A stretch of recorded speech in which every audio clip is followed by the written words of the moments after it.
സുന്ദർപൂർ കാട്ടിൽ അതൊരു മനോഹരമായ ദിവസം. മങ്കു കുരങ്ങൻ വാഴപ്പഴങ്ങൾ പറിച്ച് രസിച്ചുകൊണ്ട് മരത്തിലിരുന്ന് കഴിച്ചുകൊണ്ടിരുന്നു. അങ്ങനെ അത് പാട്ടും പാടിക്കൊണ്ടിരുന്നു. മുന്തിരിങ്ങയും വാഴപ്പഴവും ഓറഞ്ചും ആപ്പിളും ഞാൻ കഴിക്കാൻ പോകുന്നു. എന്തു പറ്റി മങ്കു? ഇന്ന് വളരെ സന്തോഷത്തിലാണല്ലോ. ഞാൻ എന്ത് പറയാനാ, മഴ വന്നു പോയപ്പോൾ ഈ തണുപ്പ് കാലത്ത് നല്ല ഫ്രഷ് ആയിട്ടുള്ള പഴങ്ങൾ കഴിക്കുന്നത് എന്ത് രസമാണെന്നറിയാമോ? അത് സത്യമാണ്. നീ വാ, നീയും എന്റെ കൂടെ പാട്ട് പാട്. വന്ന് ഈ പഴങ്ങളും കഴിക്ക്. രണ്ടുപേരും ചേർന്ന് പാട്ട് പാടാൻ തുടങ്ങി. പിന്നെ ഒരു മരത്തിൽ നിന്ന് മറ്റൊരു മരത്തിൽ ചാടിക്കൊണ്ടേ പഴങ്ങൾ പറിച്ച് കഴിച്ചുകൊണ്ടേയിരുന്നു.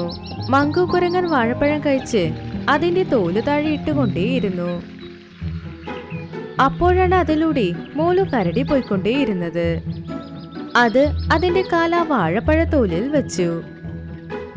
അതുകൊണ്ട് വഴുക്കിക്കൊണ്ടേ പോയി കാനിൽ ചെന്ന് വീണു. മോലു മങ്കുവിനെ കണ്ടു. മങ്കു, ഞാൻ നിന്നെ ഇന്ന് വെറുതെ വിടില്ല. അയ്യോ ബോലിച്ചേട്ടാ, ഞാൻ മനഃപൂർവ്വം വിട്ടതല്ല. നീ എപ്പോൾ നോക്കിയാലും എന്നെ ശല്യം ചെയ്യുക. ഇത്തവണ ഞാൻ നിന്നെ ചട്നിയാക്കും. മോലു കരടി മങ്കുവിനെ പിടിക്കാനായി മരത്തിൽ കയറിക്കൊണ്ടേയിരുന്നു. മോലു കരടി മങ്കു കുരങ്ങിനടുത്ത് വരുമ്പോൾ മങ്കു അവിടെ നിന്ന് വേറൊരു മരത്തിലേക്ക് ചാടി. അങ്ങനെ ചാടിക്കൊണ്ടേ തന്നെ അവിടെയുള്ളതൊക്കെ കടന്ന് മറ്റൊരു മരത്തിൽ വന്നു.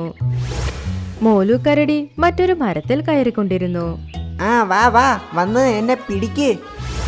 നിന്നെ ഞാൻ വെറുതെ വിടില്ലടാ. മങ്കു കുരങ്ങിനെ പിടിക്കാൻ വേണ്ടി മോലു കരടി ആ കുളം കടക്കാനായി ചാടി വീണപ്പോൾ പാവം മോലു കുളത്തിൽ തന്നെ വീണു.